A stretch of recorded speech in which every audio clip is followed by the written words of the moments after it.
네, 안녕하세요. 투자를 디자인하다 투자이너 제이스케입니다.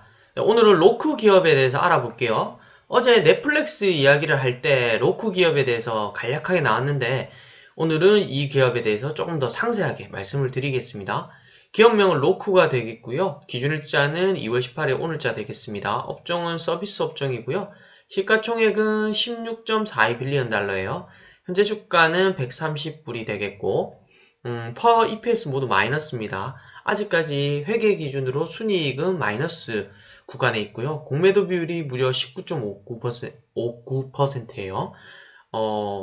투자자들은, 그러니까 공매도를 하는 투자자들은 이 기업이 매우 고평가되어 있다라고 그렇게 판단이 되니까 이렇게 공매도 비율이 높은 거겠죠.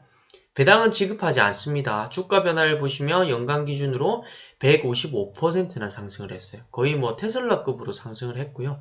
다만 연초 대비해서는 좀 지지부진한 주가 흐름이 되겠네요. 2.7% 하락입니다. 기업 개요를 말씀을 드릴게요. 이 기업은 2002년도에 설립이 됐고 2017년도에 상장이 됐어요. 디지털 미디어 플레이어 및 TV용 OS 공급업체인데 한마디로 셋톱박스 있죠. 그 케이블 TV 셋톱박스. 그걸 만들어서 판매하는 업체라고 보시면 돼요. 해당 플레이어 OS를 통해서 OTT 서비스 및 콘텐츠 구매가 가능하고 그 서비스를 송출하는 그런 업을 삼고 있습니다. 어떤 거냐면 뒤에 매출 구성에서 한 번 더 말씀은 드릴 건데 이 로크의 셋톱박스를 사게 되면 그 해당 TV에 넷플릭스, 디즈니 플러스, 애플 TV 이러한 각종 SVOD, 구독형 OTT 서비스의 그런 콘텐츠들을 모두 볼 수가 있는 거예요. 그 셋톱박스만 있으면. 해당 이 로크 기업은 그 SVOD, 넷플릭스, 디즈니 플러스, 애플 TV와는 다르게 SVOD 기반이 아니라 구독 기반이 아니라 광고 기반의 OTT 서비스를 영위를 해요. 그 셋톱박스를 사서 그 셋톱박스를 통해서 넷플릭스, 디즈니 플러스, 그 다음에 애플 TV 이런 각종의 콘텐츠를 한 로크 플랫폼에서 모두 보여주고요. 대신에 로크는 가입자들한테 구독료를 받기보다는 그 콘텐츠를 제공하면서 그 콘텐츠 중간중간마다 광고를 집어넣는 거예요. 유튜브처럼. 그래서 광고료를 받는 그런 구조를 가지고 있어요. 그러니까 크게 OTT 서비스를 두 가지로 나누면 넷플릭스, 디즈니 플러스, 애플 TV와 같은 SVOD 기반, 아마존 프라임까지 포함을 해서요.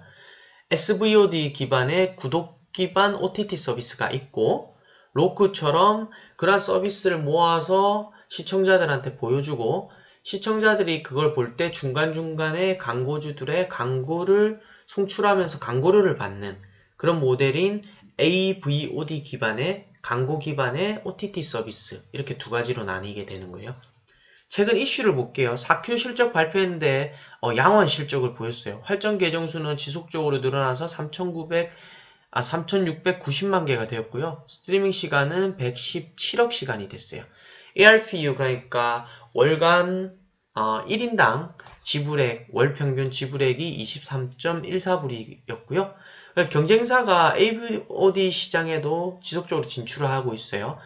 대표적인 게 아마존의 파이어 TV를 통해서 이런 AVOD 시장으로의 진출을 꾀하고 있고요. 구글도 마찬가지고요. 그리고 컴캐스트 이쪽도 AVOD 시장으로 진출을 하려고 지금 계획을 하고 있고요. 최근 또 하나의 이슈는 그거예요. 데이터주를 인수를 했거든요. 19년도 하반기 때. 이런 광고 구매 플랫폼인데 한마디로 프로그래매틱 광고에 적합한 그런 광고 디자인 회사라고 보면 돼요. 우리가 저 구글 사이트 들어가면 배너에 과거에 내가 방문했던 그 기록을 통해서 나한테 적합한 광고를 막 추천해 주잖아요. 그러한 IT 기술을 가지고 있는 광고 구매 플랫폼 기업이에요. 이 인수를 통해서 로크는 확실하게 우리는 셋톱박스를 판매를 하지만 광고 기반의 그런 소프트웨어 회사로 나아가겠다라는 그런 방향성이 깔려 있는 거예요. 가장 중요한 매출 구성을 보시면요. 로크 기업의 등장을 통해서 미국 전역에 어떠한 형태가 드러나고 있냐? 비단 로크뿐만 아니라 OTT 서비스가 확대됨에 따라서 이러한 현상이 발생해요. 약 2,700만 명의 미국인들이 케이블을 끊어버리는 거예요. 왜 그러냐면 미국 이 한 가정당 케이블 지출액, 케이블 TV의 지출액이 월간 기준으로 한 100불이 넘었었어요. 근데 여기에 OTT, 값싼 OTT 서비스가 등장한 거예요. 넷플릭스, 뭐 애플 TV, 디즈니 플러스. 거의 이 구독료는 10불이나 15불 사이가 되거든요. 그러니까 거의 10분의 1 수준으로 OTT 서비스를 통해서 각종 콘텐츠를 볼 수 있는 거예요. 그냥 케이블 TV를 끊어버리는 거죠. 지속적으로 이 현상을 코드 커팅 한다라고 얘기를 하는데요. 코드 커팅이 되면서 OTT 시장이 점차 늘어나고 있어요. 현재 콘텐츠 시청자의 30% 이상이 OTT 서비스를 통해서 시청을 하고요. 고무적인 건 이거예요. 시청자가 30%의 점유율을 차지를 하는데 광고 시장은 아직까지 3%에 5% 정도의 침투율밖에 되지 않는다는 거예요. 광고 시장의 성장성이 무궁무진하다는 거죠. 그렇기 때문에 이걸 달리 말하면 로컬을 비롯한 신규 AVOD 시장으로 진출하려는 기업에게는 큰 뭐라고 하죠? 성장 기회가 될 수 있다는 거예요. 그래서 로크는 하드웨어에서 광고 플랫폼 회사로 변모하려고 하는 그런 모습을 보이고 있는 것이고요. 로크에 대한 이 사업 모델을 한 장의 그림으로 나타내면 이런 거예요. 셋톱박스를 설치를 하면요. 이 TV에 로크 플랫폼을 통해서 이러한 여러 가지 스트리밍 플랫폼을 한꺼번에 볼 수 있는 거예요. 우리가 마치 지금 TV에서 이런 채널들을 고르듯이. 그러니까 이렇게 시청자들이 이걸 시청하는 중간에 이런 광고들이 나오는 거예요. 이 광고를 더 잘하기 위해서 데이터주라는 이 광고 플랫폼 기업을 인수를 하게 된 것이고요. 이런 광고 기술이 올라가면 올라갈수록 광고를 더 많이 넣으려고 할 거고, 셋톱박스가 많이 팔리면 팔릴수록 계정수가 늘어나게 되면서 광고에 더 노출되는 가입자들이 많아지겠죠. 그럼 광고주들은 더 로크 플랫폼의 매력을 느낄 거고 거기에 따라서 광고 매출이 증가하게 되는 거예요. 다만 로크는 이러한 플랫폼을 유지를 하기 위해서 각 이런 스트리밍 플랫폼 사업자들과의 계약을 해야 되겠죠. 한 가지 단점은 그건 거죠. 누군가 우리는 공급 안 해버릴 거야. 넷플릭스 플랫폼에서 디즈니 플러스가 나왔던 것처럼 그런 식으로 가버리면 로크 쪽에서는 조금 힘들어지겠죠. 콘텐츠의 부재가 일어나는 것이니까. 그러니까 아직까지는 그게 크게 나타나지는 않아요. 소비자들한테는 일석이조죠. 무료로 이런 광고를 소비자들한테는 무료로 이런 콘텐츠를 제공을 하고요. 다만 프리미엄 서비스 같은 경우는 일부 제약이 있겠죠. 그렇죠? 로크 입장에서는 소비자들한테 이러한 무료 콘텐츠를 제공함과 동시에 광고료를 광고주들로부터 받는 거예요. 그 트래픽을 활용해서. 그래서 18년도 대비 19년도 매출 추이, 증감 추이를 보면요. 성장률이 광고 부분에서 78%, 플레이어, 그러니까 하드웨어 판매 부분에서 19%가 늘어났어요. 전체적으로 52%가 늘어났는데요. 금액 기준으로는 0.7 빌리언 달러에서 1.1 빌리언 달러로 늘어나게 된 거예요. 매출 비중은 19년도 기준으로 광고가 무려 66%고요. 플레이어 하드웨어 판매 부분이 34%예요. 근데 여기서 주목할 건 뭐냐? 광고 부분의 매출 총이익률이 65%예요. 그리고 하드웨어 판매 부분은 매출 총이익률이 4.4%예요. 왜 그러냐면 로크는 하드웨어를 많이 늘려야 돼요. 그래서 가입자들을 많이 모아야 되거든요. 그래서 타사의 셋톱박스 대비해서 거의 5분의 1, 6분의 1 수준의 가격으로 판매를 하고 있어요. 일단 소비자들한테 싸게 판매하는 게 중요하다는 거죠. 그래서 거의 하드웨어 판매 부분에서 마진이 거의 안 남는 구조고 대부분의 마진은 광고 쪽에서 창출을 한다라고 그렇게 바라보시면 돼요. 그래서 이 기업에 대한 사업 보고서를 보실 때는 광고 매출 추이 그리고 가입자 증감 수 이거를 유심히 보셔야 되고 이 광고의 매출 총이익률이 지속적으로 높은 수준으로 유지되느냐를 보셔야 돼요. 그리고 이걸 모두 다 종합해서 바라보시고 한 가지 플러스 매출이 계속 증가한다라는 가정하에 이 기업은 고평가를 받는 거기 때문에 매출이 꺾이는 순간 이 기업의 성장도 꺾이고 주가도 꺾이는 날이 올 것이다 라고 그렇게 보는 것이죠. 재무 분석으로 넘어가면요. 추이만 보시면 돼요. 앞에서 거의 모든 걸 얘기를 했기 때문에 매출은 지속적으로 증가를 합니다. 순이익률은 17년도에 마이너스 12였다가 한 자릿수로 급격하게 줄어들었죠. 개선이 된 거예요. 18년도에. 그리고 19년도도 마찬가지입니다. 매출 지속적으로 증가합니다. 자산부채 자본 보면은 꾸준하게 증가를 하고요. 다만 특이한 거는 19년도 하반기 때 데이터주에 대한 인수를 감행을 하면서 자본 조달도 했고 부채 조달도 했어요.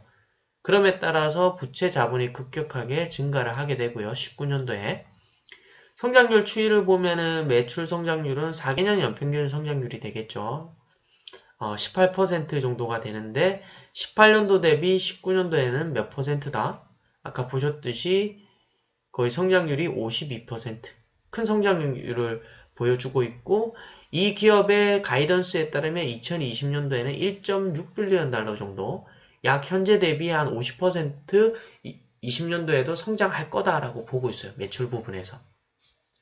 매출에 대한 성장세는 의심하지 않으셔도 돼요. EPS, FCFS 모두 다 이 5개년 내에 적자가 포함되어 있고요.